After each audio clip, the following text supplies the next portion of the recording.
పెళ్ళి అనే పదానికి అసలు అర్థమే లేకుండా పోయింది. పెళ్ళి అనే దానికి బలమే లేకుండా పోయింది. పెళ్ళి అంటే కేవలం 2 అక్షరాలు. సో అంతకు ముందే నాకు ఆయన పరిచయం మేడం. తెలంగాణ పోలీస్ అకాడమీలో లాస్ట్ గ్రేడ్ ఎంప్లాయీగా జాబ్ చేస్తున్నారు. ఎగ్జాక్ట్ మీ ఊహ ఏంది, మీ ఆలోచన ఏంది అసలు ఆయన పైన అట్లా వస్తూ పోతూ ఉంటే? మీన్ టైంలో మా మదర్ హాస్పిటల్లో ఉన్నప్పుడు ఈయన డైలీ వెళ్ళి మా మదర్కి టిఫిన్ ఇవ్వడము. ఆ లోన్లీనెస్ ఫీల్ అయ్యే క్షణంలో ఇతను అటాచ్ అయ్యాడు. నేను ఇష్టపడుతున్నాను, చేసుకుంటాను, నాకు రూపాయి కట్నం అవసరం లేదు. అవి రెండు మీరు ఫుల్ఫిల్ చేస్తే నేను మిమ్మల్ని మ్యారేజ్ చేసుకుంటా అన్నాడు. అయినా కూడా వాళ్ళు ఇద్దరు ఉద్యోగాలు చేసుకుంటున్నారు, మళ్ళీ మీ మమ్మీ ఎందుకు సపోర్ట్ చేయాల్సి వచ్చింది? మేడం కొడుకు. అసలు ఇప్పుడు మీ హస్బెండ్ పాత్ర ఏంటి అసలు దీంట్లో? అసలు హారబుల్ గా ఉండేది మాకు. అంటే మీ ఆయన వాళ్ళతో ఏమన్నా కాంప్రమైజ్ అయ్యిందా? అది చాలా లేట్గా తెలిసింది మేడం. పెళ్లి చేసుకుని అత్తగారింటికి తీసుకెళ్లకుండా నిన్నేంటి వాడుకుని వదిలేయడానికి ఇక్కడ వదిలేయడా అని అడిగింది నన్ను. వీడు ట్రిగ్గర్ వెళ్ళి ఆ అమ్మాయిని కొడుతున్నాడు. ఎవరిని? కోడల్ని. ఆ కోడలు వచ్చి కొడుకుని కొడుతుంది, కొడుకు వచ్చి అమ్మని కొడుతున్నాడు, అమ్మ వచ్చి ఈయన కొడుతుంది. ఇంతకీ మీరు లీగల్ వైఫ్ ఏనా మీ హస్బెండ్? ఫస్ట్ వైఫ్ నేనే. ఫస్ట్ వైఫ్ అంటున్నారు. ఇంత జరిగిన తర్వాత ఆయన ఎప్పుడు మీకు డైవర్స్ ఇవ్వడానికి నోటీసులు పంపలేదు? సువన్ టీవీ ప్రేక్షకులకి నమస్తే. 6JVR జమలపురం వారి రత్నాంజలి సమర్పించు లైఫ్ జర్నీకి స్వాగతం. పెళ్ళి అనే పదానికి అసలు అర్థమే లేకుండా పోయింది. పెళ్ళి అనే దానికి బలమే లేకుండా పోయింది. పెళ్ళి అంటే భయం లేకుండా పోయింది. అసలు అంటే భయము, మర్యాద, ప్రేమ, ఆప్యాయత అవి ఏవీ లేవు. పెళ్ళి అంటే కేవలం 2 అక్షరాలు అన్న విషయానికి నేను ఒక కన్క్లూడ్ చేసుకున్నాను అనమాట. ఇన్ని కేసులు చూస్తుంటే నిజంగా చెప్తున్నా, అంత బాధేస్తుంది. ఈరోజు వచ్చిన కేసు కూడా ఇలాంటి కేసే. చాలా వరకు ప్రతిరోజు మేము చూస్తున్న అన్నీ కూడా పెళ్ళితోని సమస్య. అంటే పెళ్ళి సమస్య కాదు, ఇక్కడ ఇద్దరి జంట మధ్యలో వస్తున్న సమస్య పెళ్ళి తర్వాత. ఇది ఎందుకు జరుగుతుంది, ఎట్లా ఆపాలి, ఏంది అనేదే మా ఆలోచన, మేము చేస్తున్న ప్రయత్నం. మరి ఈరోజు మా దగ్గరికి మా స్టూడియోలో ఆల్రెడీ ఇద్దరు ఉన్నారు. వాళ్ళతోని వాళ్ళ కేసు గురించి మాట్లాడదాం, వాళ్ళ ప్రాబ్లం గురించి మీకు డీటెయిల్గా ఎక్స్ప్లెయిన్ చేస్తాం. బట్ దానికన్నా ముందు మీ అందరికీ తెలుసు కదా, ప్రతి ప్రాబ్లంకి మాతో పాటు తోడుగా నీడగా మాకు 2 గెస్టులు ఉంటారు. అందులో ప్రియమ్మ గారు, ప్రియా చౌదరి గారు ఇటుపక్క, and yes the senior most advocate మన నాగేశ్వరరావు గారు. సార్ నమస్తే. కేసు చెప్పడానికి ఇక్కడ బాధితురాలు ఉన్నారు. అమ్మ నమస్తే. మీ పేరు? స్వర్ణలత. మీరు ఎక్కడి నుంచి వచ్చారు? అల్వల్, హైదరాబాద్. ఓకే, ఇక్కడనే ఉంటారు. మీ సమస్య ఏంది? మా హస్బెండ్ మేడం. సో చెప్పండి మేడం. సో అంతకు ముందే నాకు ఆయన పరిచయం మేడం. ఎట్లా అంటే నేను ఫిట్నెస్ వరల్డ్ జిమ్ కార్ఖానాలో జాబ్ చేసేదాన్ని. ఎక్సర్సైజ్ చేయడానికి వచ్చేవారు. మా ఫాదర్ VRS తీసుకుని మనుగూరు నుంచి వచ్చారు. సో మా ఫాదర్ జాబ్ వద్దమ్మా ఇంకా ఇంట్లోనే ఉండమంటే నేను జాబ్ మానేశాను. 2009లోనే మానేశాను. మా ఫాదర్ 2010లో ఎక్స్పైర్ అయ్యారు. హెల్త్ కొంచెం డౌన్ అయ్యి ఎక్స్పైర్ అయ్యారు. జూన్లో ఎక్స్పైర్ అయితే మేము ఆగస్ట్లో బ్యాంక్కి వెళ్ళాం. సో ఆ ప్రాసెస్ అంతా కంప్లీట్ చేయాలంటే నేనే మేడం, ఎందుకంటే నేను పెద్ద అమ్మాయిని. నా తర్వాత ఒక బ్రదరు, పేరు రఘు. సో మదర్కి కూడా హౌస్ వైఫ్. మదర్ అంత ఎడ్యుకేటెడ్ కాదు. సో అన్నీ నేనే చూసుకోవాలి కాబట్టి. మీరు ఏం చదువుకున్నారమ్మా? నేను హిందీ గ్రాడ్యుయేట్ మేడం. సో ఆ టైంలో ఆయన నాకు కాల్ చేశారు, మా హస్బెండ్ గిరిధర్ నాకు కాల్ చేశారు. కాల్ చేస్తే నేను ఇట్లా బ్యాంక్లో ఉన్నాను సార్, మీకు నా నంబర్ ఎక్కడ దొరికింది అంటే, ఆఫీస్ రిజిస్టర్లో ఉంటుంది కదా మేడం, జస్ట్ క్యాజువల్గా కాల్ చేశాను మీకు. అంటే ఉత్తిగానే ఏం పని లేదు, ఉత్తిగా ఫోన్ చేశారు. మీరు ఆఫీస్కి వెళ్తున్నారా? అప్పుడు ఆఫీస్ మానేశాను మేడం. నేను 2009 అయింది. ఆల్మోస్ట్ 1 year అయిపోయింది నేను మానేసి. 1 year తర్వాత అతను అక్కడ కనిపించట్లేదు ఇవిడ అని చెప్పేసి, సారీ ఇప్పుడు నేను మీకు అటెండ్ అవ్వలేను కాల్, నేను మళ్ళీ మాట్లాడతాను సార్, నేను ఇట్లా బ్యాంక్లో ఉన్నాను. కాల్ డిస్కనెక్ట్ అయింది మేడం. మేము ఫార్మాలిటీస్ చేస్తున్నాం, కొన్ని నాకు తెలియదు. నేను అక్కడ గైడ్ తీసుకుని చేస్తున్నా. With in couple of minutes ఆయన వచ్చేసారు. ఒక 5 to 10 minutes. అడ్రస్ చెప్పారా మీరు? బ్యాంక్ ఎక్కడ? పలానా బ్యాంక్ లో ఉన్నానని చెప్పాను, కానీ ఎక్కడ ఏంటి అని స్పెషల్ గా చెప్పలేదు మేడం నేను ఆయనకి. ఆల్రెడీ ఆయన డిపార్ట్మెంట్ లో ఉన్నారు, ఆయన పేపర్ వర్క్ అంతా ఐడియా ఉండొచ్చు. ఏ డిపార్ట్మెంట్ లో ఉన్నారు? తెలంగాణ పోలీస్ అకాడమీలో లాస్ట్ గ్రేడ్ ఎంప్లాయీగా జాబ్ చేస్తున్నారు. సో ఆయన ఏమన్నారంటే, నేను హెల్ప్ చేస్తాను మేడం. పేరేంటమ్మా? ఎం గిరిధర్. అక్కడ ఆల్మోస్ట్ మాతో 2 hours ఉన్నారు ఆయన. అప్పటికీ మేము చెప్పాం, సార్ మీరు పర్సనల్ వర్క్ ఉంటే చూసుకోండి, మాకు చాలా టైం పడుతుంది అంటే, లేదు నేను హెల్ప్ చేస్తాను మేడం, మీరు చాలా ప్రాబ్లంలో ఉన్నారు కదా అని చెప్పి చెప్పారా? మీరు ప్రాబ్లంలో ఉన్నారు? నేను ఏం చెప్పలేదు మేడం ఆయనకి. అవన్నీ సబ్మిట్ చేసాము. మాతో పాటు ఇంటికి వచ్చారు. ఇంటికి వచ్చి కూడా ఒక ఒక్క నిమిషం. మీకు అప్పుడు వరకు ఆ మనిషి పరిచయం లేదు? అంటే జిమ్ కి వస్తారని తెలుసు కానీ మీకు చేసుకొని పంపించడం ముఖ పరిచయం మాత్రమే ఉంది మీకు. అంత తప్పితే ఇంకా వేరే ఇంకెప్పుడు ఇంటరాక్షన్ లేకుండా ఆయన సడన్ గా అలా వచ్చేసాడు. అలాంటి వ్యక్తిని మీరు ఇంటికి ఎట్లా రానిచ్చిండ్రు? అంటే అక్కడ అంతసేపు గంట సేపు హెల్ప్ చేశాడు కదా. మా ఫాదర్ చనిపోయినప్పుడు కొంచెం అమౌంట్ ఎక్స్పెన్సెస్ కి నాది గోల్డ్ బయట పెట్టాం. సో ఆన్ ద వే మేము వచ్చేటప్పుడు ఆ గోల్డ్ రికవర్ చేసుకున్నాం. ఎంతమ్మా దాదాపు గోల్డ్ ఎంత ఉంటుంది? గోల్డ్ అది ఒక 3 తులాస్ ఉంటుంది మేడం. సో ఆ గోల్డ్ మేము రికవర్ చేసుకుని ఇంటికి వచ్చాం. మాతో పాటు వచ్చారు. అడే ఒక 1/2 అవర్ 1 అవర్ మా మమ్మీతో మాట్లాడారు. సో అయిపోయింది మేడం, వెళ్ళిపోయారు. ఫ్రీక్వెంట్గా రావడం స్టార్ట్ అయింది ఆయన ఇంటికి. ఎగ్జాక్ట్ మీ ఊహ ఏంది, మీ ఆలోచన ఏంది అసలు ఆయన పైన అట్లా వస్తూ పోతూ ఉంటే? ఫాదర్ అనేటటువంటి వ్యక్తి ఇంటి పెద్ద చనిపోయాడు, ఆ ప్లేస్ ఖాళీగా ఉంది. సో వాళ్ళు కొంత లోన్లీనెస్ ఫీల్ అవుతారు. ఆ లోన్లీనెస్ ఫీల్ అయ్యే క్షణంలో ఇతను అటాచ్ అయ్యాడు.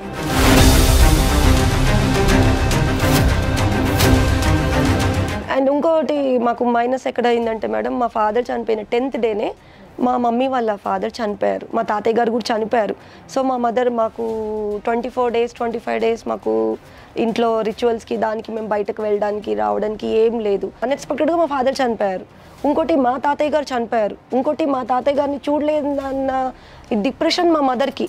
ఇంకోటి మా మదర్ డయాబెటిక్ పేషెంట్, హెల్త్ పరంగా కూడా చాలా కాంప్లికేషన్స్ ఉన్నాయి మదర్కి. సో ఆ టైంలో మదర్ హెల్త్ డౌన్ అవ్వడం, ఈయన వచ్చి వెళ్తూ ఉండడము. మా తమ్ముడు ఏజీస్ కాల్ సెంటర్లో జాబ్ చేసేవాడు. He used work in the morning shift అనమాట. తను కొంచెం రెక్లెస్గా ఉండే, ఏ రోజు బాధ్యత తీసుకోలేదు. జస్ట్ జాబ్కి వెళ్ళడం రావడం. సో ఆ బాధ్యతని ఈయనలో చూసారా? అది ఈయన హెల్ప్ చేయడము. మదర్ హాస్పిటల్లో అడ్మిట్ చేశాం మేడం. సో ఒక 3 months హాస్పిటల్లో అడ్మిట్ చేయమన్నారు డాక్టర్ లూథర్ సార్. 3 months ఏంటమ్మా ఆమెకు అంత పెద్ద ప్రాబ్లం వచ్చింది madam. Right hand shoulder side diagnosis చేస్తే బోన్ టీబీ వచ్చింది.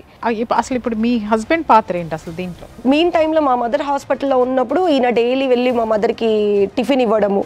మీరు చెప్పేవారా ఇచ్చిరమ్మని? లేదు మేడం, మా బ్రదర్కి చెప్పేదాన్ని. మా బ్రదర్కి కుదరకపోతే మీ బ్రదర్ వెళ్ళట్లేదు కదా, నేను హెల్ప్ చేస్తాను, నేను ఆన్ ద వే వెళ్ళే రూటే ఆఫీస్ నుంచి అని ఆయన హెల్ప్ చేశారు. ఈ గ్యాప్ లో మీతో రెగ్యులర్ గా ఫోన్ లో కూడా టచ్ ఉంటున్నాడు ఆయన. మా హాస్పిటల్ కి వెళ్ళి ఆయన వెళ్ళిపోయేవారు. రిపోర్ట్ ఇచ్చేవాడా?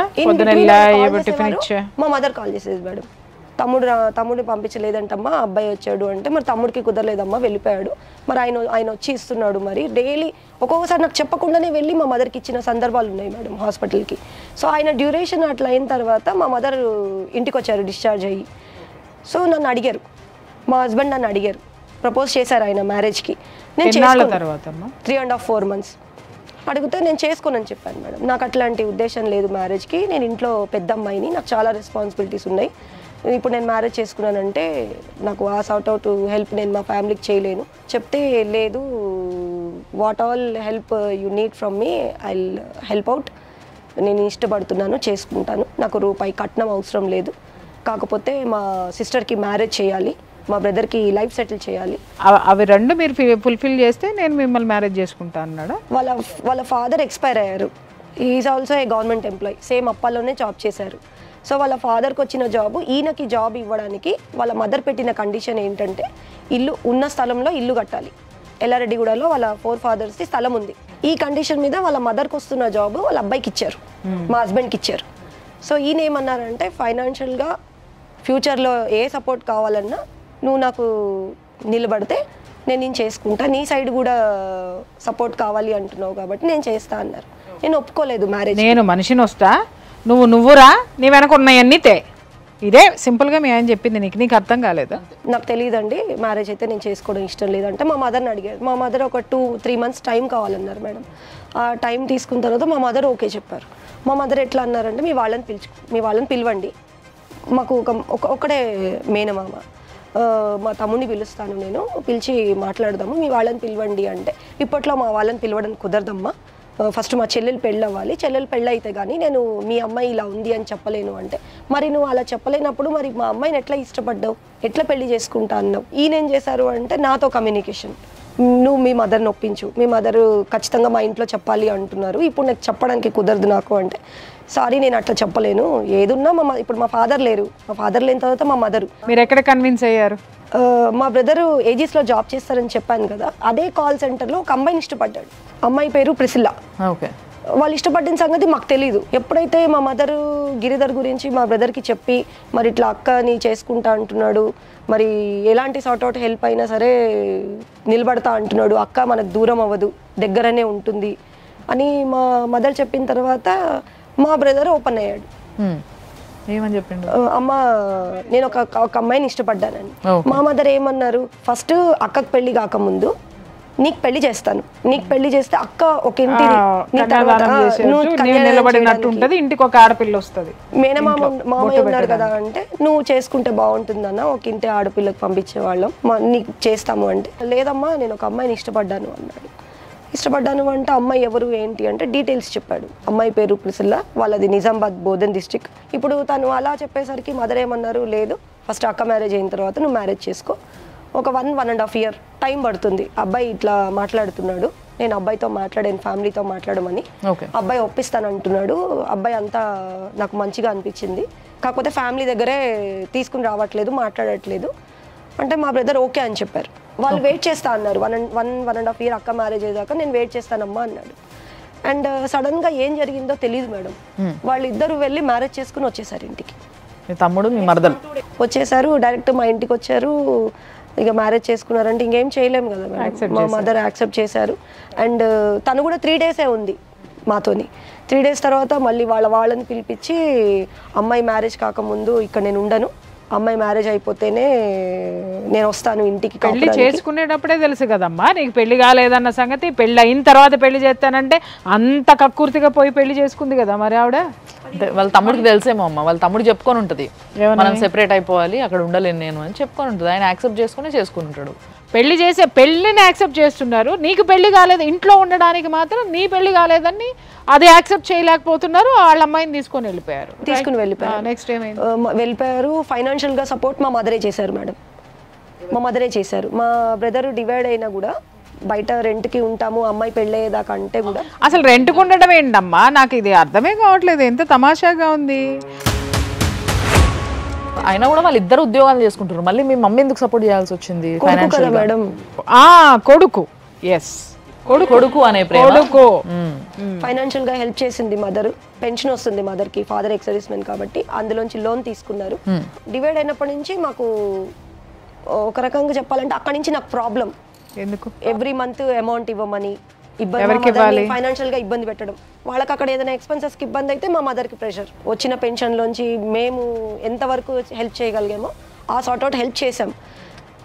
అంటే అక్కడ ఉద్యోగం అనేసి ఆ కోడలు ఈ ఇంటికి ఉద్యోగం చేయడానికి వచ్చింది, కోడలు ఉద్యోగం. డొమెస్టిక్ వైలెన్స్ కేసు పెట్టేది నేను, మా మదర్ మా బ్రదర్ కి చెప్పి తిప్పిస్తున్నాము, కొట్టిస్తున్నాము. తిట్టారా?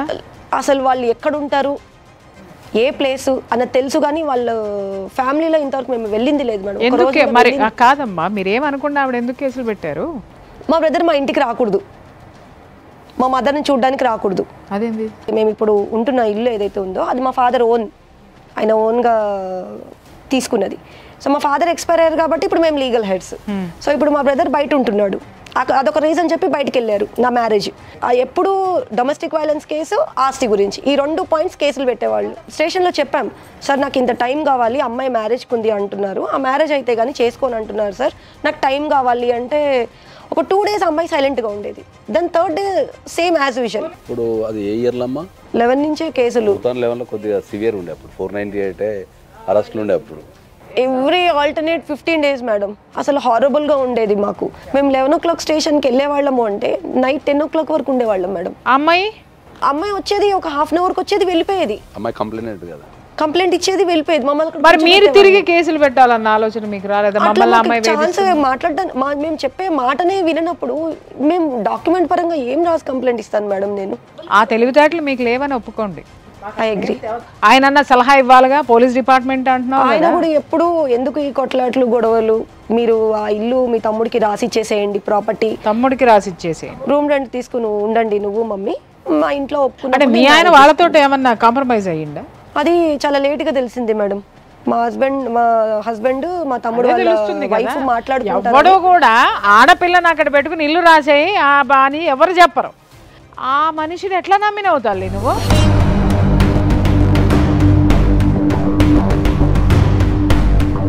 అమ్మాయికి అప్పుడు అంత మెచ్యూరిటీ లేదు, ప్లస్ ఒక సైడ్ నుంచి చూస్తేనేమో బ్రదర్ నుంచి ప్రాబ్లం ఉంది. ఆ టైంలో అమ్మాయిలకు ఎవరన్నా ప్రేమగా మాట్లాడితే వాళ్ళు డెఫినెట్లీగా లొంగిపోతారు. ఇంకొక విషయం కూడా చెప్తాను సార్, ఇక్కడ ఇండివిజువాలిటీ తోటి పెరిగినటువంటి ఆడపిల్లలు ఎవరైతే ఉన్నారో వాళ్ళు వాళ్ళని జనం అందరూ అంటారు వీళ్ళు భలే నిలబడతారు, భలే చేస్తారు, భలే ఉంటారని.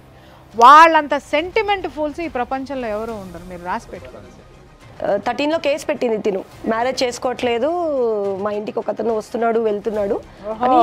అట్లా కేసు పెట్టిందా మీ ఆయన పెట్టించాడా? అది తెలీదు మేడం. పెళ్లి చేసుకోకుండా ఎవడో వచ్చిపోతున్నాడు, పెళ్లి చేసుకోకుండా. నువ్వు పెళ్లి చేసుకోకుండా ఉంది అతన్ని. కాబట్టి వాడేం చేశాడు, ఈ అమ్మాయిని కదలాలి కెలకాలి అని అంటే అక్కడ ఇల్లీగల్ రిలేషన్ అనేటటువంటి పాయింట్ని చట్టం దృష్టికి తీసుకెళ్ళాడు. ఎస్ఐ గారు అన్నారు, రవికుమార్ గారు అప్పుడు చార్జ్ సార్ ఏమన్నారంటే, ఎందుకమ్మా ఆడపిల్లవి ఇక్కడ దాకా తీసుకొచ్చుకుంటావు, అబ్బాయి మ్యారేజ్ చేసుకుంటా అంటున్నాడు కదా, బెటర్ మ్యారేజ్ చేసుకోండి మీరు, ఇంట్లో వాళ్ళని ఒప్పించండి అంటే నేను అన్నాను. అసలు ఇంకొక విషయం, అసలు పోలీసులకి ఏం సంబంధం? ఇంటికి ఎవరైనా వచ్చి వెళ్తారు, స్నేహితులు వస్తారు, అంటే వచ్చిన స్నేహితులు ప్రతి ఒక్కరిని చేసేసుకుంటారా? సో అది కేసు పుట్టప్ చేశారు మేడం. చేసిన తర్వాత మేము సీరియస్గా చెప్పాను మేడం, నేను మా మదర్ ఇట్లా మ్యారేజ్ చేసుకోకుండా ఇట్లా ఇబ్బంది పెట్టిన ఇన్ని ఇయర్స్ వెయిట్ చేశాము, మీ అమ్మాయి ఇంట్లో మ్యారేజ్ కాలేదు అంటే మా అమ్మాయి పోలీస్ స్టేషన్ వరకు వచ్చింది, నువ్వు మ్యారేజ్ చేసుకుంటావా చేసుకోవా, చేసుకుంటానంటే చేసుకో, లేదు అంటే మా పాపను వదిలేసి. అన్ని వైపుల నుంచి ప్రెజర్ తీసుకొని వచ్చి మీ ఆయన్ని మీరు పెళ్లి చేసుకునేటట్టు చేశారు.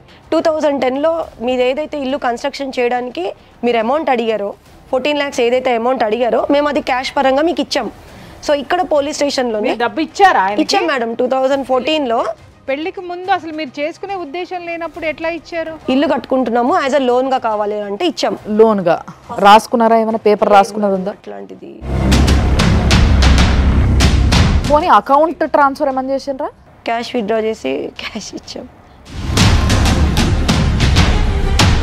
కొంచెం అన్న ఆలోచన ఉండద్దా? తర్వాత ఏమైంది చెప్పండి.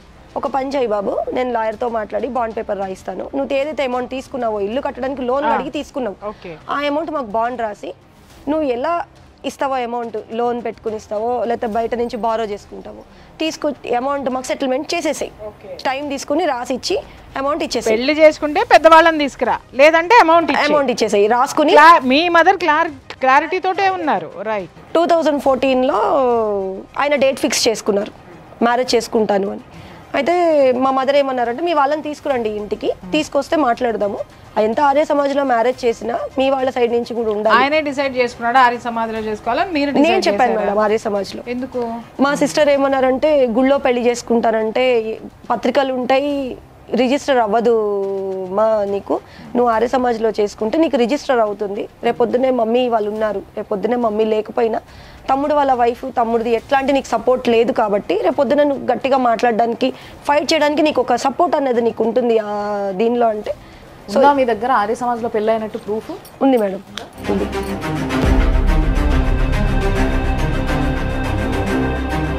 మేము మ్యారేజ్కి మార్నింగ్ 11 o'clock టైం ఇచ్చారు మేడం. మేము మార్నింగ్ 10:30 కల్లా వెళ్ళిపోయాము. మా మదర్, నా సైడ్ నుంచి మా మదర్, మా మామయ్య, మా అత్తయ్య, మా ముగ్గురు ఉన్నారు. అంటే మా బ్రదర్ని వాళ్ళ వైఫ్కి చెప్పలేదు, అక్కడికి వచ్చి గొడవ చేస్తారని చెప్పలేదు మేము. కానీ వాళ్ళ అడ్రస్ తెలుసుకుని వచ్చారు తర్వాత. వాళ్ళ సైడ్ నుంచి వాళ్ళ ఫ్యామిలీ ఎవరు రాలేదు మేడం. రాకపోతే నేను మ్యారేజ్ అక్కడికి స్టాప్ చేద్దామని చెప్పాను. కాదమ్మా, ఇప్పుడు పెళ్లికి తీసుకొస్తానని ఏమన్నా చెప్పాడా? తీసుకొస్తా అన్నాడు. అలిగేషన్ ఏంటి అంటే, మీ తమ్ముడు వాళ్ళ వైఫ్ కేసు పెట్టింది కాబట్టి ఇప్పుడు ఇలా చేసుకోవాల్సి వస్తుంది, లేకపోతే నేను అందరికి చెప్పి ముందుగానే ఒప్పించి గ్రాండ్ గా మ్యారేజ్ చేసుకునేవాడిని. ఇప్పుడు అలాంటి సందర్భం లేదు కాబట్టి ఇలా చేసుకోవాల్సి వస్తుంది కాబట్టి నేను మెల్లగా వాళ్ళని ఒప్పించి తీసుకొస్తా, వెన్యూకి తీసుకొస్తా. మీరు 14 లక్షలు అడిగేసరికి అతను వెంటనే పెళ్లి ముహూర్తం పెట్టాడు. అది మరి నీ తరఫు నుంచి ఎవరు వచ్చారు అంటే, ఇంటెలిజెన్స్ డిపార్ట్మెంట్ నుంచి ఇద్దరు, శివకుమార్, దీపక్ కుమార్. వాళ్ళ కాంటాక్ట్ నెంబర్ కూడా ఇద్దరిది కాంటాక్ట్ నెంబర్ ఉంది. ఇద్దరేమో ఇంటెలిజెన్స్ డిపార్ట్మెంట్ నుంచి, ఒకరేమో ఆయన పేరు నబ్బి, ఆయన సేమ్ అప్పాలోనే చేశారు. ఇప్పుడు ఈమెను కన్విన్స్ చేయడానికి డిపార్ట్మెంట్ వాళ్ళని తీసుకొచ్చినట్టున్నాడు. సో అక్కడ మ్యారేజ్ అవనియండి అమ్మా, తర్వాత మనం మాట్లాడదామన్నారు. మా మదర్ ఏమన్నారు, సరేనమ్మా అన్నయ్య వాళ్ళంతా మాట్లాడుతున్నారు కదా, వాళ్ళు ఒక స్థాయి నుంచి వచ్చిన వాళ్ళు హెల్ప్కి, ఈ రోజుల్లో ఎవరు ముందుకు వచ్చి అట్లా పెళ్లి పెద్దగా ఉండరు, సరే పెళ్లి కానిద్దాం తర్వాత మాట్లాడదాం అంటే పెళ్ళయింది మేడం. పెళ్ళైన తర్వాత కూడా ఆయన మాతో రాలేదు, మమ్మల్ని ఇంటికి పంపించేశారు క్యాబ్లో. ఈవినింగ్ కూడా రాలేదు. నేను అర్జెంట్ వర్క్ ఉండి నేను వరంగల్కి వెళ్తున్నాను, వరంగల్కి వెళ్ళొచ్చిన తర్వాత మా ఫ్యామిలీతో మాట్లాడి నేను మీ ఇంటికి తీసుకొస్తాను, లేకపోతే మిమ్మల్ని తీసుకెళ్తాను మా ఇంటికి, మీ అత్తయ్య మామయ్య మీ మదరు నేను తీసుకెళ్తా అన్నారు. మా మదర్ అడిగారు మేడం 1 వీక్ తర్వాత, ఏంటి బాబు మరి ఇంతవరకు మీ ఇంట్లో వాళ్ళకి చెప్పావా లేదా, మరి అమ్మాయి ఇక్కడే ఉంటుంది. మాకు అక్కడి నుంచి మళ్ళీ ప్రెషర్ స్టార్ట్ అయింది మా బ్రదర్ వాళ్ళ వైఫ్ దగ్గర నుంచి, అమ్మాయి మ్యారేజ్ అయింది అంటే అక్కడికి వచ్చారు కదా మేడం, హాల్కి వచ్చారు కదా మ్యారేజ్, ఈ ఇంట్లో అమ్మాయి ఎందుకుంది, ఎందుకు వెళ్ళలేదు, మ్యారేజ్ అయిన ఈవినింగ్ వచ్చింది నా దగ్గరికి కలవడానికి, నాతో ఒక మాట అనింది మేడం తను. నేను అప్పుడు ఆ మాట కోపంలో అనిందో అనుకున్నాను, కానీ అది ఇప్పుడు ఆలోచిస్తే ఇంత పీరియడ్ తర్వాత నేను మోసపోయిన తర్వాత పెళ్లి చేసుకుని అత్తగారింటికి తీసుకెళ్లకుండా నిన్నేంటి అమ్మగారింట్లో వదిలేశాడు, నిన్నేమైనా వదిలేశాడా, వాడుకుని వదిలేయడానికి ఇక్కడ వదిలేడా అని అడిగింది నన్ను. మా మదర్ అన్నారు, పొద్దునే మ్యారేజ్ అయింది ఇప్పుడే వచ్చాము, నువ్వు వచ్చి అప్పుడే లేని డౌట్లు పెట్టకు, పొద్దున్న పెళ్లి చేసుకొని సాయంత్రానికి అడిగేసింది, సాయంకాలం వచ్చి అడిగింది, కొంచెం టైం ఇద్దాం అబ్బాయికి, వాళ్ళు సంబంధం చూసి అమ్మాయికి మ్యారేజ్ చేసే వరకు మనం వెయిట్ చేద్దాం ఇక్కడ అని మా మదర్ అన్నారు. మధ్యలో మా మదర్ ఆ మాట ఎలా నడిచిందమ్మా? ఇది ఒక 2 years అయింది మేడం. 2 సంవత్సరాలు మీరు అసలు మీ అత్తగారి మొహం చూడలేదు. వీడు ట్రిగ్గర్ వెళ్ళి ఆ అమ్మాయిని కొడుతున్నాడు, ఎవరిని, కోడల్ని. సార్ మీరు చూసారా, ఆ కోడలు వచ్చి కొడుకుని కొడుతుంది, కొడుకు వచ్చి అమ్మని కొడుతున్నాడు, అమ్మ వచ్చి ఈయన కొడుతుంది. వన్ ఫైన్ డే మా మదర్ ఏం చెప్పారు అంటే 2016లో మా మదర్కి ఫస్ట్ టైం లెగ్ ఫ్రాక్చర్ అయింది. అంత మెడికల్గా సఫర్ అవుతూ కూడా లెగ్ ఫ్రాక్చర్ అయింది. 6 months she was bed return madam. మొత్తం నేనే చూసుకున్నా మా మదర్కి. మా బ్రదర్ ఏమన్నారంటే తీసుకెళ్ళి ఓల్డ్ ఏజ్ హోమ్లో వదిలేసాక. సినిమాలో చూపించే హీరోయిన్ కష్టాలన్నీ మొత్తం మీ ఇంట్లోనే జరిగినాయి. చేసేది నేను, చూసేది నేను, నాకు లేని ఇబ్బంది వాళ్ళకి ఇంట్లో సెట్ అవుతారు. నేను ఒప్పుకోలేదు మేడం. నీకు ఆస్తిలో వాటా కావాలి అంటే మీరు అప్రోచ్ అవ్వండి, కోర్టుకు వెళ్ళండి. నేను అనేసాను మేడం, మీరు కోర్టుకు వెళ్ళి అప్రోచ్ అవ్వండి, అక్కడ ఎలాంటి గైడ్ లైన్స్ ఇస్తారో జడ్జిమెంట్ దాన్ని బట్టి మమ్మీ డెసిషన్ తీసుకుంటారు. మరి నీకు కూడా ఆస్తిలో వాటా వస్తుంది కదా, మరి నువ్వు ఎట్లాంటి అలిగేషన్స్ పెట్టకుండా ఉంటావా అని అడిగారు. నేను అన్నాను, నాకు అట్లాంటి దీనిలో నాకు ఎట్లాంటి ఇది నాకు అవసరం లేదు. ఎప్పుడైతే నా మ్యారేజ్కి డాడీ అనుకున్న అమౌంట్ ఏదైతే మమ్మీకి చెప్పారో ఆ అమౌంట్ ఆల్రెడీ మా అమ్మ నాకు ఇచ్చింది. ఇచ్చినప్పుడు మళ్ళీ నేను ఎందుకు ప్రాపర్టీలో నాకు షేర్ కావాలని అడుగుతాను. క్లారిటీ తీసుకున్నారు, మళ్ళీ వస్తాము ఇల్లు మాదా లేకపోతే నీది నాదినా మనదా అని. వెజిటేబుల్స్కి నేను వెళ్ళినప్పుడు మా బ్రదర్ ఇంటికి వచ్చి ఏం మాట్లాడేవారో అది నాకు తెలియదు మేడం. అమ్మతో అంటే ఎమోషనల్గా. మీ మదర్ నీకేం చెప్పేవారు కాదు? అంటే మా మదర్కి మా తమ్ముడు అంటే చాలా ఇష్టం, నాకంటే చాలా ఇష్టం. నువ్వు చేస్తావు, పెళ్లి చేసుకోకుండా త్యాగాలేమో నువ్వు చేస్తావు. మీరు ఇవాళ ఇక్కడికి వస్తున్న విషయం మీ మమ్మీకి తెలుసా? చెప్పాను మేడం. ఏమన్నారు అంటే ఒక 5 years బ్యాక్ యాక్చువల్లీ నేను అప్రోచ్ అవుదాం అనుకున్నాను మీడియాకి, ఎందుకంటే అప్పుడు కూడా చాలా సఫర్ అయ్యాను, అన్బీటబుల్ పెయిన్ ఉండే. మా మదర్కి మొత్తం అర్థమైంది ఇప్పుడు ఈ సిచ్యువేషన్ కూడా తెలుసుకున్నారు. రేపొద్దునే నాకేమైనా అయితే అప్పుడు నా పిల్ల పరిస్థితి ఏంటి అన్న దీనిలో ఆలోచించి ఇప్పుడు నువ్వు ఎలా వెళ్ళాలనుకుంటే మీడియాకి అప్రోచ్ అవుతావా లేకపోతే లీగల్గా అప్రోచ్ అవుతావా, ఏ స్టెప్ తీసుకోవాలనుకున్నా నేను నీకు సపోర్ట్ అని చెప్పి తను 100% సపోర్ట్ చేశారు. 2016లో ఎప్పుడైతే మా మదర్కి కాలుకి కొంచెం రికవరీ అయ్యారో మేడం, మా బ్రదర్ ఇంటికి వస్తా అని చెప్పారంట. అమ్మ అక్కని అత్తగారి ఇంటికి వెళ్ళిపోమని చెప్పండి, మేము వచ్చి ఇల్లు రెంట్ ఖాళీ చేసి వచ్చి ఇంట్లో ఉంటాం. మా మదర్ నాతో అనిన తర్వాత నేను ఐ ఫెల్ట్ హ్యాపీ మేడం, పోనీ ఇప్పటికైనా బాధ్యత తీసుకుని వస్తా అంటున్నాడు, అమ్మాయి చేంజ్ అవుతానంటోంది అన్న దీనిలో నేను మా హస్బెండ్ చెప్పాను. చెప్తే సరే నేను మా ఇంట్లో మాట్లాడతానని 3 days టైం తీసుకున్నారు మేడం. 3 days తర్వాత he started fighting with me. ఇవాళ కాకపోయినా రేపైనా మనం వెళ్ళాల్సిందే. ఇంతకీ మీరు లీగల్ వైఫ్ అయినా మీ హస్బెండ్? అవును మేడం, ఫస్ట్ వైఫ్ నేనే. ఫస్ట్ వైఫ్ అంటున్నారు, ఇప్పుడు సెకండ్ మ్యారేజ్ అయింది ఆయనకి.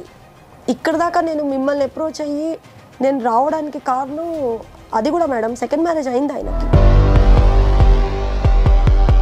ఒక డిపార్ట్మెంట్లో ఉన్నాడు, గవర్నమెంట్ జాబ్లో ఉన్నాడు. ఇలాంటి అల్లిబిల్లి నాటకాలు ఆడితే రేపొద్దున సీటు జరుగుతుంది అనే ఆలోచన ఇలాంటి వాళ్ళకి రాదా? డెఫినెట్లీ అది కంపల్సరీ కనుక మనం ప్రూవ్ చేయగలిగితే జాబ్ వెళ్ళిపోతుంది. ఇప్పుడు అమ్మ నీ దగ్గర ఏమైనా ప్రూఫ్లు ఉన్నాయా సెకండ్ మ్యారేజ్ చేసుకున్నాడు అనడానికి? సెకండ్ మ్యారేజ్ వాళ్ళు చేసుకున్నది ఒక ఫోటోగ్రాఫ్ ఉందా నీ దగ్గర? ఆమెకి ఆ పిల్లకి ఇది first marriage, second marriage. First marriage. ఆ అమ్మాయికి తెలుసా ఈ అబ్బాయికి ముందే పెళ్ళయిందని? ఇప్పుడు తెలుసు. మా తమ్ముడు 2 times సూసైడ్ అటెంప్ట్ చేశాడు. పోయేటట్టు చేశాడా పోతానన్నట్టు చేశాడా అని? ఇంటికి నైట్ 12:30కి వస్తే ఇక మా మదర్ పర్వాలేదమ్మా, ఇక వీడి ఇట్లా ఉన్నది ఒకడే కొడుకు, నేను పోగొట్టుకోలేను, ప్రాపర్టీ అయినా వాళ్ళకి రాసిద్దాం, లేకపోతే వాళ్ళకి ఇచ్చేసి మనమైనా వేరే దగ్గర రెంట్కుందాం. సో ఉన్న అమౌంట్ అమ్మింది మొత్తం కొడుకుకి ఇస్తే రేపొద్దున నాకేం సేవింగ్స్ ఉంటాయి? నాకేం సేవింగ్స్ లేవు, I'm depend on my pension.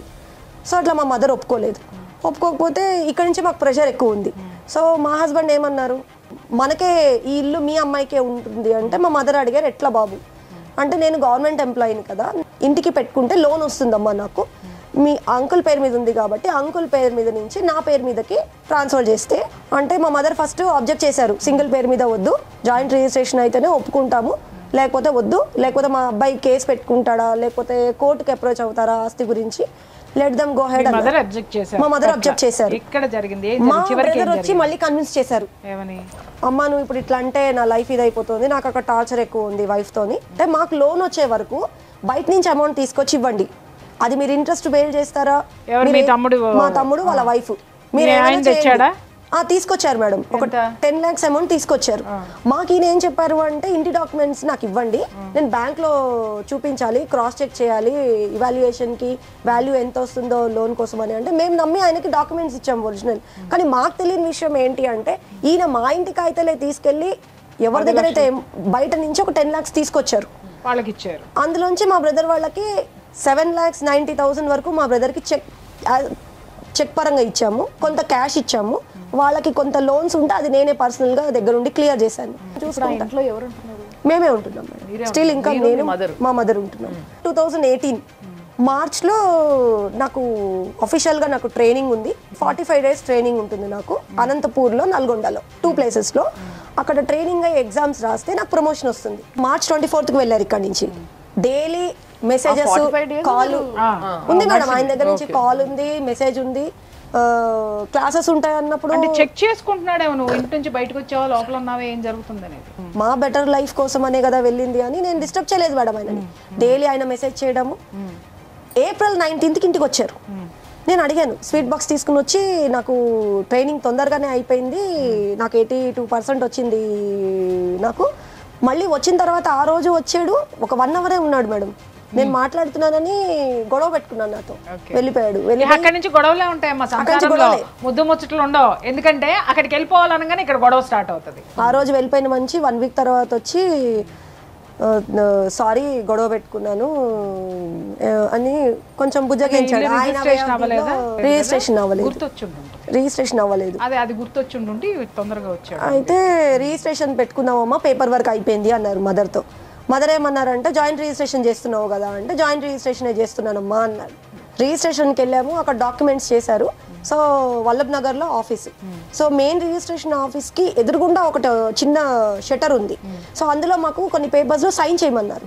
So నేను అన్నాను, ఇక్కడ రిజిస్ట్రేషన్ అయితే ఇక్కడ ఎందుకు సైన్ చేయాలి, ఇక్కడే సైన్ చేయాలి. అక్కడ కూడా నేను ప్రతి పాయింట్లో నేను క్వశ్చన్ చేశాను మేడం, ఆయన క్వశ్చన్ చేయలేదని లేదు. మా మదర్ సైన్ చేశారు మేడం, నన్ను చూడనీలేదు. మా మదర్ ఆబ్జెక్ట్ చేశారు, నన్ను పంపించేశారు బయటికి. చూపిలేదు ఏవైతే మేము పెట్టామో డాక్యుమెంట్ సిగ్నేచర్, నన్ను చదవనీలేదు. ఆ సిగ్నేచర్ అయిన తర్వాత నా సిగ్నేచర్ చేయమన్నప్పుడు నేను డాక్యుమెంట్ చదువుతున్నాను మేడం.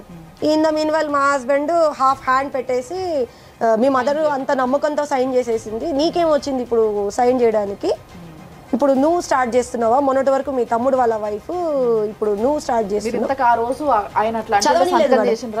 సిగ్నేచర్ పెట్టాను.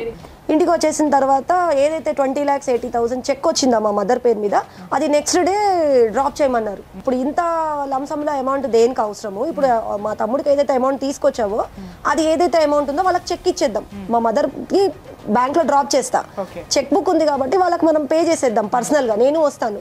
రెస్ట్ ఆఫ్ ద అమౌంట్ ఎప్పుడైతే మీకు చెల్లెలు పెళ్ళి మొత్తం పెట్టుకుంటారో, అరేంజ్ చేసుకుంటారో అప్పుడు తీసుకోండి అంటే, లేదు నువ్వు నేను చెప్పిన మాట విను అని చెప్పి బ్యాంక్లో చెక్ డ్రాప్ చేయించారు మాతో. చెక్ డ్రాప్ చేయించి మా మదర్కి కాల్ చేశారు. కాల్ చేసి, అమ్మ నాకు 11 lakhs మా ఫ్రెండ్ సీను పేరు మా ఫ్రెండ్కి కొంచెం అర్జెంట్ అవసరం ఉంది, ఆయన 1 వీక్ 10 డేస్లో అమౌంట్ ఇస్తా అంటున్నారు, నేను మెల్లగా కడతాను, రఘుకి తీసుకొచ్చిన అమౌంట్ ఏదైతే ఆయనకి ఫుల్ఫిల్ చేశానో ఆయనకు అవసరమో అది మెల్లగా కడతాను, ఈ అమౌంట్ మాకు కావాలి అంటే 11 lakhs 20,80,000 ట్రాన్సాక్షన్ మా మదర్ అకౌంట్కి వచ్చిన తర్వాత 11 lakhs ఒక అకౌంట్కి నెఫ్ట్ చేయించారు మేడం.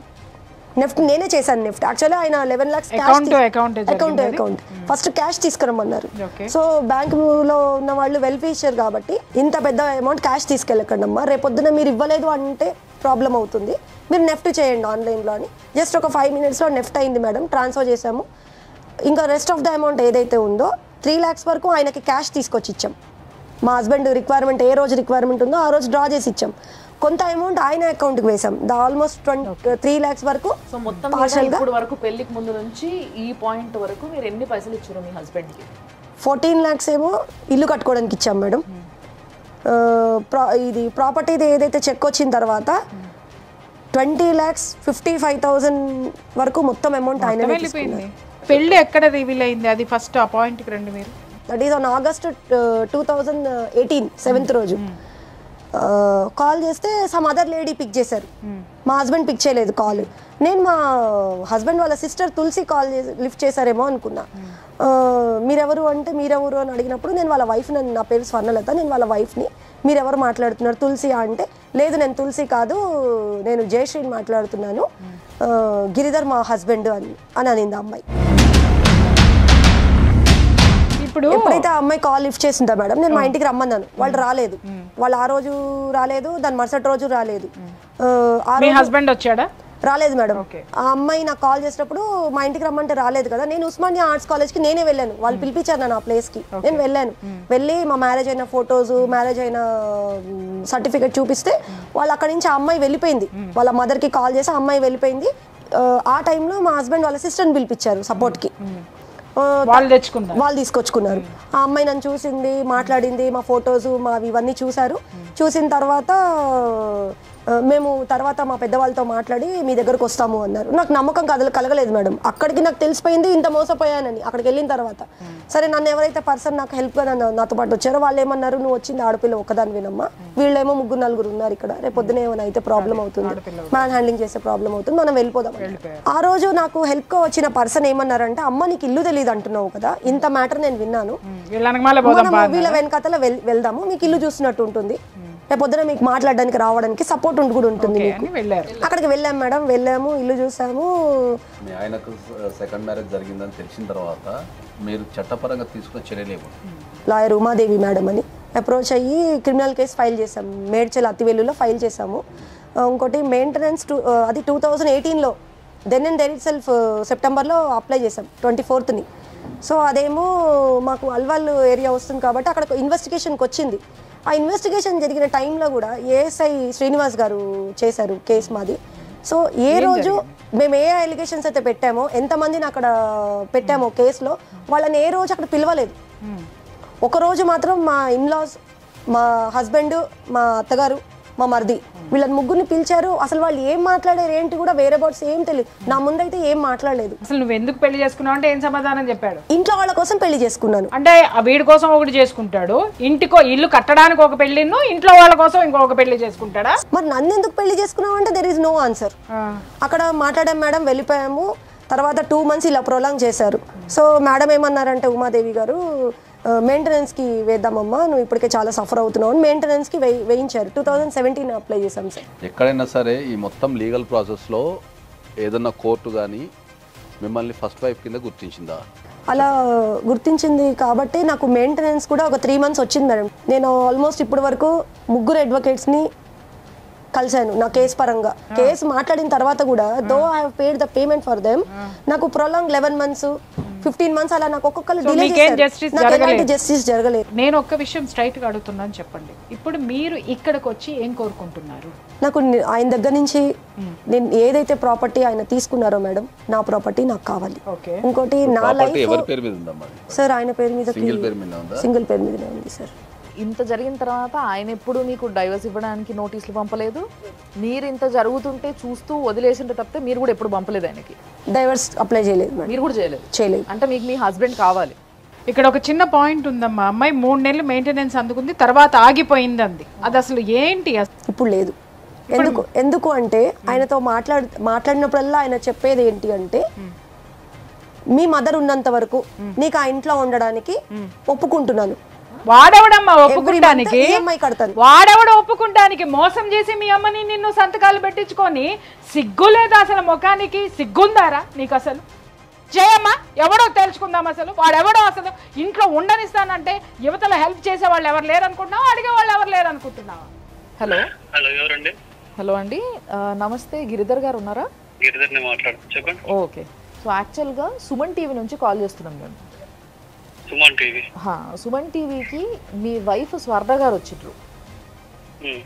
సో వచ్చి ఇట్లా మా హస్బెండ్ ఇట్లా చేస్తున్నారు అని కొన్ని ఇష్యూస్ చెప్పిండ్రు. ఓకే. సో దానిపైన ఒకసారి లాయర్ మీతో మాట్లాడతారు. మాట్లాడండి మేడం, మీరు లాయర్తో మాట్లాడుకోండి. మీ లాయర్తో మాట్లాడుకోవాలి. మాట్లాడుకోండి. మా లాయర్తో మాట్లాడుకోండి. మీరెవరు మాకు ఫోనులు చేయడానికని? నీకంటే తోపులే మాకు ఫోనులు చేశారు, ఫోనుల్లో మాట్లాడారు. ఇంకేం మాట్లాడారో చెప్పమంటావా? ఎవరు చూస్తారు? 2 రోజులు చూసి 3వ రోజు మర్చిపోతారు. మీరెవరు మాకు ఫోనులు చేయడానికి అని కూడా ఫోనులు పక్కన పడేశారు. అలాంటి వాళ్ళందరూ ఇవాళ ఎక్కడున్నారో చెప్పమంటావా? పెద్ద మనిషి ఊచలు లెక్క పెడుతున్నారు, ఊచలు. ఇంకొక విషయం చెప్పనా, వాళ్ళు కూడా నీ డిపార్ట్మెంట్లో హయ్యర్ అఫీషియల్స్, నీలాగా కాదు, నీకన్నా హయ్యర్ అఫీషియల్స్. సో సార్ చెప్పండి, ఈమె ఏం చేయాలి? ఇప్పుడు కేసు అని తిన్నారు కదా, ఏం చేయాలి? ఏమేం కేసులు పెట్టాలి? ఏ విధంగా అయితే ఇలాంటి మనుషులకి బుద్ధి వస్తుంది? ఇప్పుడు ప్రధానంగా ఏంటంటే ఈ కేసులలో మనం ప్రధానంగా గమనించాల్సింది ఏంటంటే, ఫస్ట్ భార్య అనేది మనకు కోర్టులో ప్రూవ్ అయిందని చెప్తున్నది కాబట్టి ఈమెకు అతని మీద అన్ని రైట్స్ ఉంటాయి. 3 నెలలు మెయింటెనెన్స్ ఇచ్చారు, తర్వాత ఆగిపోయింది అంటున్నారు కాబట్టి దానికి ఆగిపోయినానికి మనం ఇమీడియట్లీ మనము ఎగ్జిక్యూషన్ పిటిషన్ వేసుకొని మిగతా పెండింగ్ మెయింటెనెన్స్ అయితే తీసుకోవచ్చు మనం డెఫినెట్లీ. మరి ప్రాపర్టీస్? రెండోది ప్రాపర్టీ విషయానికి వచ్చినప్పుడు ఏమవుతుంది అంటే, డెఫినెట్లీ ఇప్పుడు ఆయన పేరు మీద ప్రాపర్టీ ఉంది కాబట్టి యాజ్ ఏ వైఫ్ ఈమె చనిపోయేంత వరకు ఆ ప్రాపర్టీని అనుభవించే హక్కు ఉంటుంది. ఆ ప్రాపర్టీ నుంచి అయినే కాదు కదా ఎవరు కాల్ చేయించలేరు. అంటే ఒకవేళ రేపటి రోజు ఈ విషయం తెలిసి ఆ మనిషి విడాకుల నోటీస్ పంపిస్తే ఈమె సంతకం పెట్టడానికి లేదు, అది వచ్చేంత వరకు, అంతేనా? విడాకుల నోటీస్ పంపించినా కూడా ఈమె దాన్ని కంటెస్టెడ్ చేసి దాన్ని డిస్మిస్ చేసేస్తాం, అది పెద్ద ప్రాబ్లం ఏం కాదు. ఇప్పుడు అతను చాలా తెలివిగా రిజిస్ట్రేషన్ చేయించుకో. విడాకులు ఎందుకు వేయడం లేదు అంటే, ఆయన విడాకులు వేస్తే కనుక ఆయనే మ్యారేజ్ని ఒప్పుకుంటారు కాబట్టి ఆయనకు అది ప్రాబ్లం అవుతుంది టెక్నికల్గా. సో లెట్ దెమ్ ఎంతకాలం ఉంటారో ఉండని తర్వాత చూద్దాంలే అని. రెండోది ఆల్రెడీ అయిన సంసార జీవితం అనేది అక్కడ ప్రశాంతంగా ఉంది కాబట్టి ఇంకా ఈమెని ఇమ్మెటీరియల్ కిందనో లేకపోతే అవసరం లేదు కాబట్టి ఎంతగానో కొట్లాడుతుంది కోర్టులో అనే ఉద్దేశంతో కూడా ఉండొచ్చు. ప్రధానంగా ఈమె చేయాల్సిన విషయం ఏంటి అంటే, ఎక్కడైతే ఇది ఫస్ట్ మ్యారేజ్ అని ప్రూవ్ అవుతుందో ఆయన సర్వీస్ రికార్డు కోసమే కొట్లాడాలి. ఆయన గవర్నమెంట్ సర్వీస్ రికార్డులో యాజ్ ఏ ఫస్ట్ వైఫ్ నేను కాబట్టి నా పేరు వేయండి అనేది కొట్లాడితే, అక్కడ కనుక ఎక్కించుకోగలిగితే ఈమెకు జీవితంలో అన్ని రైట్స్ వచ్చాయి. సో ఇప్పుడు అమ్మ అర్థమైందా సార్ ఏం చెప్పాడు? నువ్వు విడాకులో లేకపోతే ఆస్తులు కాదు, దానికంటే ముందు బలమైనది చెప్పాడు. దానికోసం కొట్లాడు, అప్పుడు అన్నీ కదులుతాయి, అందరు కదులుతారు, వ్యవస్థ కదులుతుంది, అప్పుడు నీకేమి న్యాయం జరగాలో అక్కడ జరుగుతుంది. ఇప్పుడు ఆ క్యాష్ కి సంబంధించి అన్ని చీటింగ్ కదా సార్ చేసింది. ఏవైతే మనీ ఇచ్చారో 14 lakhs అనేది దాన్ని మనం రికవరీ చేసుకోవచ్చు ఒకటి.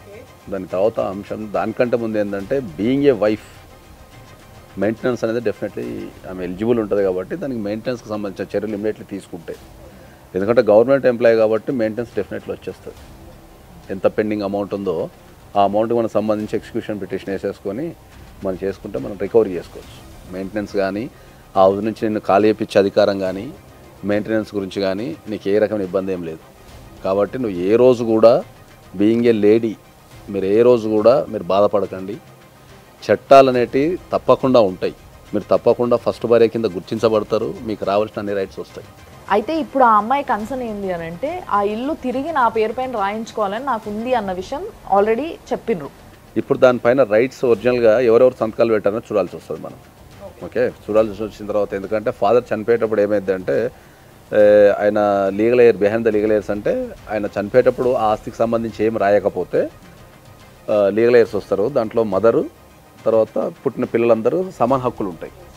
సో వీళ్ళు ట్రాన్స్ఫర్ చేసేటప్పుడు డాక్యుమెంటేషన్ ఎట్లా చేశారనేది మనం ఒకసారి గమనించగలిగితే మెయిన్ అది, దాని నుంచి మనం డెఫినెట్లీ వీళ్ళందరి రైట్స్ని మనం రాయించవచ్చు.